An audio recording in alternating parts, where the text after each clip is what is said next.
If I had to talk about what this video is about in summary, I think it's about I finished the video and I'm like I personally I kind of forgot why I labeled it as like a that type of tier, whatever specifically I labeled that tier as. But the first chunk of half of me in my restroom, skip that. That's rambling. Um, Other half, daily life. Don't have to listen. Again, a filler episode. I think this is more or less, at that time, I was sort of just catching up. Let's just say.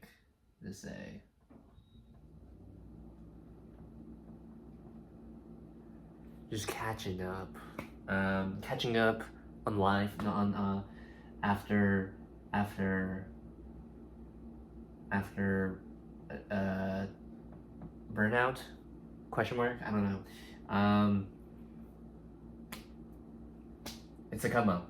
It's that arc. So as you can see, the weeks was that. I think we're now entering the other stuff, the next arc, whichever that is. I don't recall, but it took a while. So yeah.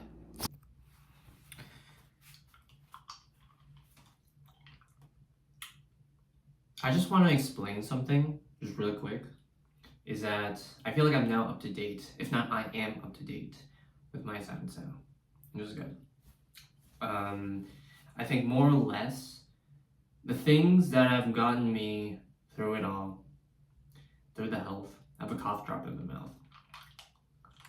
But the things that help me through it all, when I feel like, from the muscle cramps to I feel like this, it's like dry here. I don't know what it is. But I'm gonna probably get a flu shot today because I feel better. And I think the one thing that can throw me off is like stubborn brain fog, where if I'm trying to even catch up with work, or if I'm not catching up with work, or I find myself not finding the circumstances so harsh on me that it's like postponing something, then I sort of like just feel like in a limbo state. And it's one of those things where it's like, it's not good, it's not bad when you're in it, but it's something that in the future, like the next day you is gonna regret, and you hold that regret. So I think the term like don't hold any regrets is subjective in a way where you're like, do I want to hold regrets in the things I've done wrong? Does some pass say yes? You're like, what do you mean by that? Well, if you've done like a petty thing, like should you just hold that grudge? No, you don't hold that grudge on someone, because that was them like, I don't like cake. And you're like, oh, they don't like cake. But then you find the reason, it's like, oh, because they're allergic to cake. Then it's like, oh, okay. But they like cake. But the things that have gotten me through it all is, I gotta say, Quedeca Vanisher album is good. And then my second one is Kanye West's Violent Crimes music for an hour on YouTube. Yes, please. Very good. I think when you just attune yourself to locking in, it literally is, you sit down, you have some form of fixation that has no true cost to it. And what I mean by that is, like, for me, it is putting on my headphones and just looking at my computer. Not expecting what's on my computer is like a video game or YouTube video. No, just like looking at my computer, like setting up Houdini, like immediately, and just looking at it, and then just putting on my headphones and being like, okay. And then I have to like set alarms again. I've not been setting alarms with myself because my watch has been dwindling for its battery's charge. But yeah. And as well, what has helped me is Panera. Panera all the way. The chai tea lattes. I understand the caffeination aspect of it. There was at one time where I was like still energized. And I'm like, what the fuck is this feeling? It's because, and I hated that. That was the worst ever feeling I could get. But I remember that. And then, no, I don't feel like right now, like, the pressure is on me anymore. I feel like I had this, like, internal backlog of, like, this pressure in me that was held tight with also, like, the illness that I've, like, got over the course of the weeks. That I feel like if I did film, do you want me to show me, like, throwing up in bed, or, like, coughing, or sneezing, and having my tissues on the ground? I do that, but then I feel like that's depressing. So I try to minimalize, like, showcase, like, me verbally, or, like, the points where I, like, keep coughing. But I feel like that's a weird, not even a routine for me, but I feel like for the months, I've said it before, and I'll say it again. The first 2 weeks are, like, the optimistic weeks. The next 2 weeks are, like, the turmoil weeks, but, like, in the trenches weeks. And the last few weeks is, like, that come up day, but also the most rewarding, impactful day. And it's week 4, so we're escaping that ballin', cheeking, talking in your sleep. Okay, I should stop talking. But I wanted to record this because, again, I think I've not recorded so much times. And I want to keep it consistent, because if not, then I don't know. So what I did today was, I like also the complementary colors, just like whites and here. But anyways, what I did today was I got up in bed, and then I feel like I'm at the state for like the past week of not dry anymore, but just like muscle fatigue. Like muscle fatigue takes over than having like a dry mouth. And what also takes precedence, and when I feel very muscle fatigued, is like eye strain. And I think the eye strain doesn't come from like looking at like computer monitors. I think it comes down to looking at it 24/7, right? Because I think the biggest hurdle this month was overcoming my knowledge and developing my knowledge of the limitations of exporting in Houdini and stuff with Unreal, and making sure I have those documentation done before my fatigue makes me forget about things. Because brain fog, I say, is a thing if 1, you have an illness, 2, you're overworking yourself. And with those combinations, it's sort of like I lack thereof fail to communicate. And then with like my stubborn attitude is like, sucks. I think I honestly get it. If my parents are watching this, I'm sorry. I get my more emotional side from my mom, and then I get my more stubborn side from my dad. And it's one of those things where I'm like, I have those in me. I hate them. I hate them both equally in some capacity, because one can easily weigh out the more than the other one. But sometimes in some way, if I can find a middle ground in trying to not like figure out like my own way of like disciplining those things, but being able to level with it, is the most human thing I can do in the day and the next. And to feel like I have an extroverted mindset, but in an introvert's body, being able to just overcome the anxiety that always builds up in my body whenever I want to like say something or admit something, like even failure, or like not being able to make up to dates. I need to do that.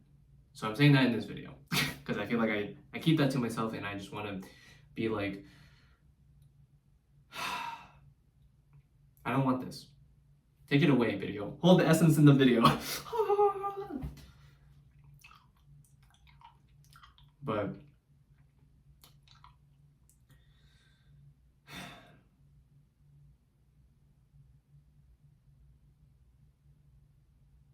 I will not just do better. I am going to become better from this. And it's one of those things I said in like another video, is that I wish I had this knowledge and then just put my brain into the past, whoosh, and then I've been like, oh, this could have been done. Well, no, because then I had to like visit like the house, and then I think, yeah, with what I knew, I think I could pre-prep. But I think with some of the environmental things that happened and interactions I've had with like my family and whatnot, then I'm like, not just my family, but like just like with work in general, then I don't think it would have postponed this long to do things.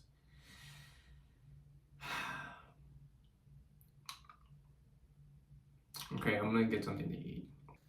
I'm sorry, I also want to point out that with the brain fog, how did I overcome most of my brain fog? Was to keep my brain active by making card games. I kid you not. The card games were a way so that I can not have the lustful need to look at my bed and be like, man, that bed kind of looks nice right now. I kind of want to just sleep in it. I kind of just want to lay in there. Because I did have times and days where I'm like, let me just like take a quick nap. And then it's like 3 hours later and I'm like, oh, and then like my body's like rough. So putting my energy and passion, because passion I feel like has been like a very overcoming thing for me, into something that's physical and tangible and something I can like work on while I'm next to like rendering like a Houdini exportation.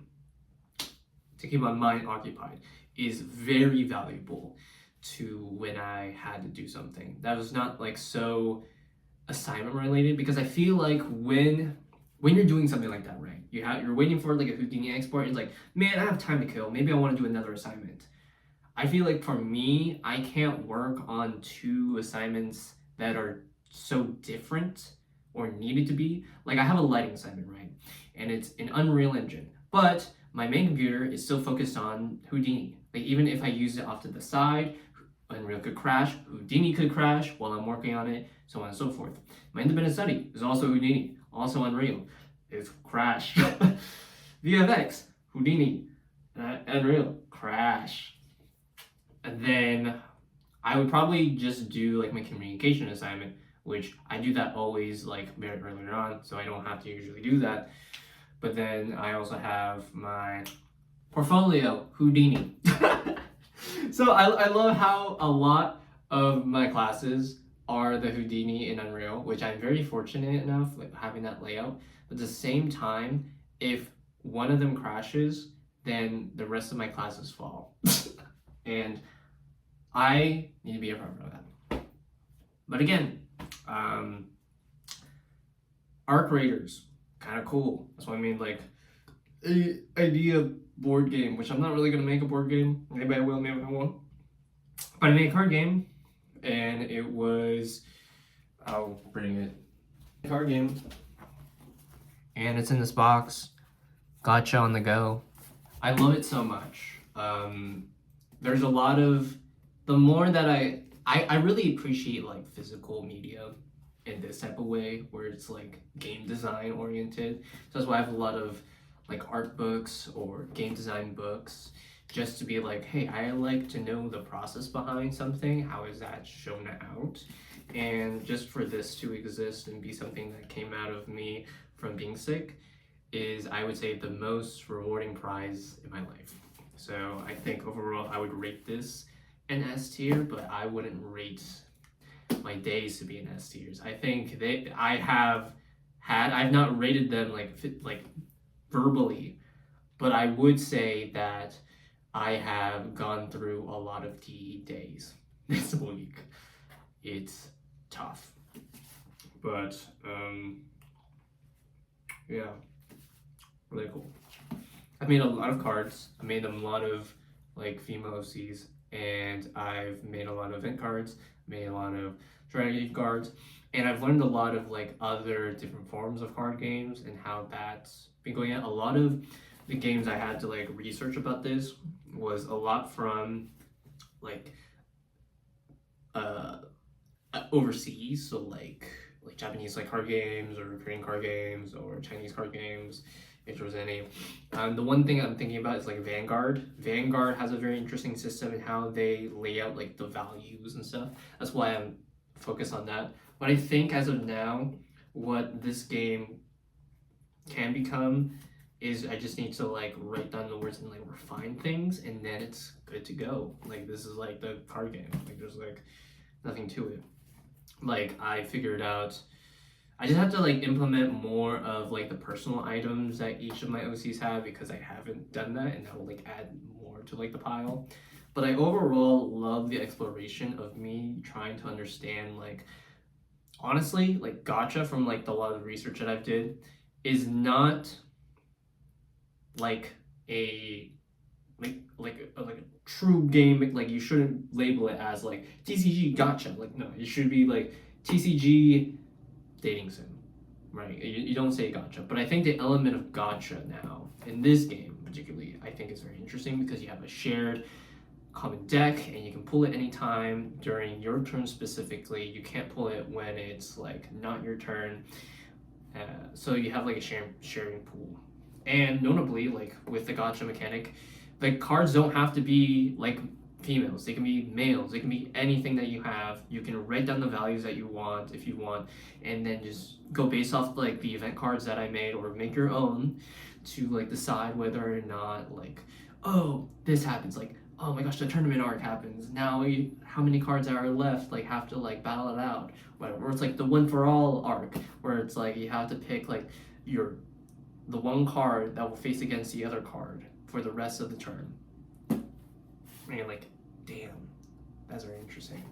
And having like unique skills and abilities, and also trying to keep it simplified for players who are younger to like understand, like, hey, there's adaptive mechanics, but here are the main core mechanics out of things. And then for my extraction shooter one, I want to end this recording. I like how I said I was going to eat food, but now I'm just talking. I'm sorry. I'm making up for lost time. Is that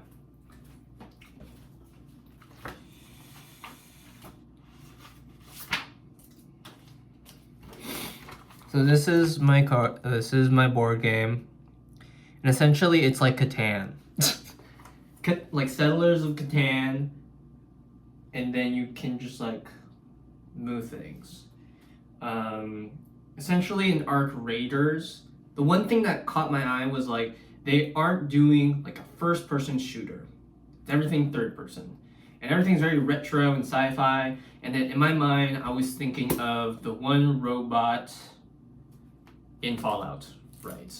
Like at the beginning with Fallout 4, I think, after like the wasteland has exploded, that you meet in the, is it the Commonwealth? No, it's not the Commonwealth. It's like where you live. And then I was thinking of another game where they have like a very like waifu aesthetic, not Blade Runner, Mirror's Edge sort of game mechanic with like robots and following you around. I was thinking of the aspect of if you had a robot companion, and from that point of view, if that robot companion is your third person, that's a game changer. Like, what do you mean by that? Well, you can have a first person look, and then on your arm or monitor you have like a watch that tells you like everything location wise, but it's much smaller. It's not like so advanced in your thing. But with a robot, if you construct a robot and you do all the parameters and whatnot, then you lift the robot up. From that point of view, you can like pull back, and it can be like third person, and it's very diegetic. I don't know. Do you know? Like very cohesive to the world, right? Because you're making something, and then you have the option for a third person, then you can do that. Maybe you can have option of like a side scroller. Like you can move the robot to move to the side to make sure like, hey, is there anything around me? I don't know. You can make the camera like zoom out all the way so you can like monitor things. And you can make it like a turret or something. It's like from Portal with like those orbs, like, but they can hover and they can like follow you around. They can be like a defense barrier in case if you need help for defense. They can be a way to be upgraded so that you can be like teleported place to place, or maybe it can be some form of like beacon or signal so that if you're playing with other players, then they will know what you're saying. Well, obviously this isn't a board game, so let's say if the landscape is all face down and you have the upgrade to like upgrade for like a pulse receiver or frequency thing, then for the amount of tiles that you can reach, you can flip like 1 tile or 2 tiles so you can see the environment around you. I do like the aspect. So a lot of the games that I've been referencing for this one was specifically Forever Winter, Arc Raiders, and Active Matter, which I don't think Active Matter has, well, maybe in some capacity it does, but I know in Forever Winter and Arc Raiders, they have a very predatory like environment. Same like as Rain World, where everything feels alive, everything is living like an ecosystem, and you're just like not at the bottom of the food chain, but you're also existing in it. It's not so you exploring the open world and like finding these animals or creatures. No, it's very up-faced, like boss level entities that just roam around and you're just living in their world, like, and you have to just survive. I think that aspect over open world elements like Skyrim or Fallout, where there are like factions, but the factions aren't so prevalent in how it impacts the world. Like the world just lives in it. But with like Arc Raiders or Forever Winter, it's very desolate. It's very dead, the environment. Or in some capacity, it's very remote in a way. And the things that are like the most jaw-dropping thing are the entities that live in that environment. It's not secondary, it's at first glance like the first thing that you take a note of, and then you see everything in the environment, what's within it makes that gameplay happen. And then I was thinking of Helldivers, like you Fortnite with a plane, and then probably someone from the ground, like if they're playing existing, they can shoot a cannon and they can like shoot your plane down. I don't know, but essentially like there's a capsule that goes down, like this is your plane, and then there's your capsule, and then like and then like launches down. And I wanted to understand, why isn't there like procedural maps? I think there's a way in which you can have good map design. From like good map design, you can make like a small procedural random map. So I feel like Fortnite could do this, just like a random map that's generated in an area. And although it takes more time, I think it plays onto like, I don't know, like any like shooter game would be. That's just very interesting. I don't know why it's not been done yet. And then here is like card mechanics as well, and as well as a time thing, because I feel like in Arc Raiders specifically, I think the enemies do more damage or just more scary at night than opposed to day. So just having that element of like, ooh, anomalies. So having like SCP stuff, like library of whatever, what's that called? Or the other game that also is more SCP like than the library one. Arunia. This is like out of time. I'm not gonna leave. But I am going to eat. I'm going to take a shower and I'm going to eat, and then I'm going to do my work. And then if you don't see me or in our video, here's my ranking thing as of now. What I would personally say my ranker is, I have not verbally said my ranker in a while, I feel like. But I've also not been edited in a while. So that's also going to take a chunk of my time for tomorrow. I'll do that tomorrow. But essentially, I would rank today as an A tier. And I'm like, wow. It's close to an S tier if I can get my assignments done. Not with the bonus of like doing my independent study. Just like getting my assignments done like out of the way. I would label this as I would label it as an S tier. So many of the bottles I've tried now are gone, and I feel great mentally, but bodily, I feel like I'm still like dough. Also, Doja Cat Strangers. You and me, God knows you are a stranger to me, so kiss me like a mirror, I mean like a queer. Everything you do can give me out. All these names, they got me on brains, you brain. Okay, so what if I didn't have headphones, right? Or my music cancels out? Then I usually just play it out loud, you know, I'm not gonna lie. Like, I must avoid the Wenbu videos. I must avoid the Smosh videos right now, because they shouldn't be my life. Those are like the only two channels I really... Chat, how cooked am I, bro? I feel like my feet are like redder than expected, I'm not gonna lie. Is that normal?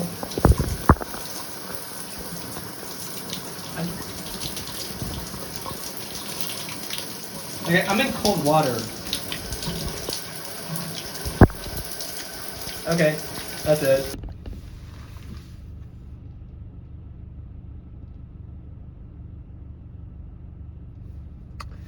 That Taco Bell right there used to be a Dairy Queen's. Yeah. I find it interesting, specifically in Redmond, where you just see things in construction, which I think a lot of the times is why I generally record just like footage of like a lot of like car drives. I feel like a lot of things are being torn down, a lot of things are being rebuilt into different things, and if I do leave this place, I have some semblance of, wow, so this is what it was like, or it still is like, I would say, for like 4 years now. It's like, for 2 years-ish or more, it's felt like this.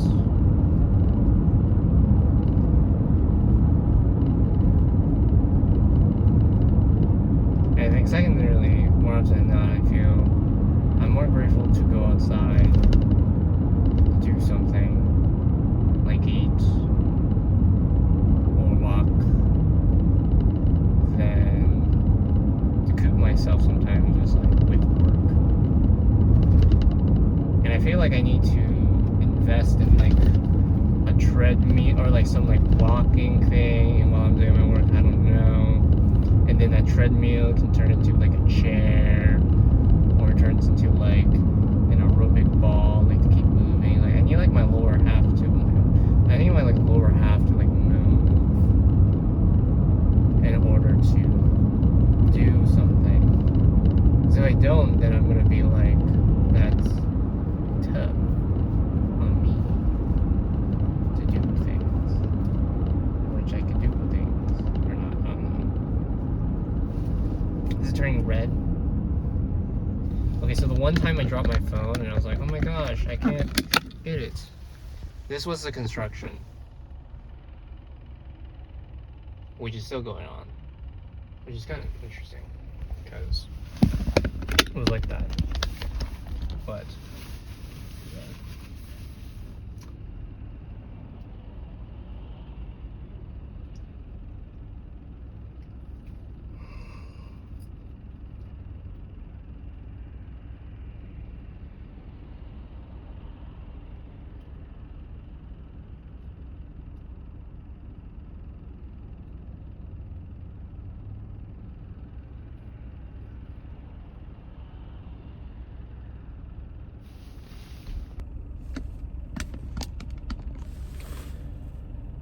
So what did I get?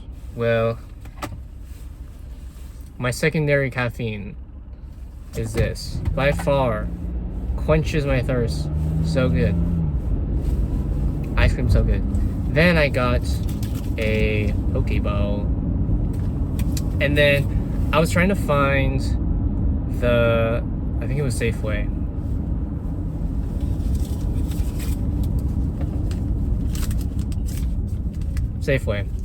And I was trying to find this chopsticks, and then there was a lady like mingling in the front, like she just entered like she was an NPC, and I was like, hey, is there like a look, I have like a red bump in my nose, like is there like any like chopsticks here? And then she like pulls it out and it's like, oh, that's great. And then she says that, you know, people like to get free things on a while, like they would just get like a 4-in-1 combo of chopsticks.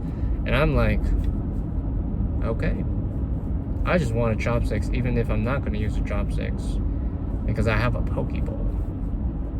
I think I just defaulted to be like, oh my gosh, I think I need a chopstick. So I think she's in the right to keep those behind a paywall, which is the sushi wall.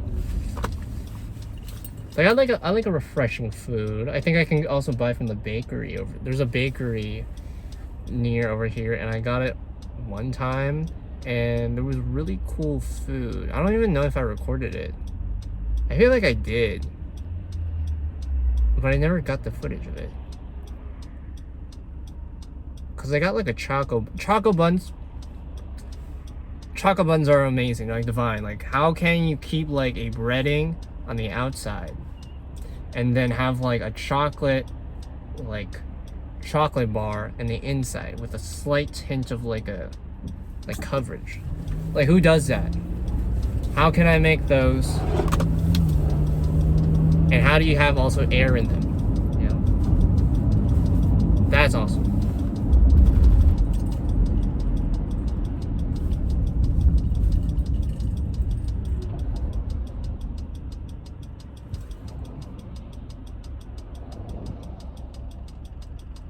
But I think in some capacity, when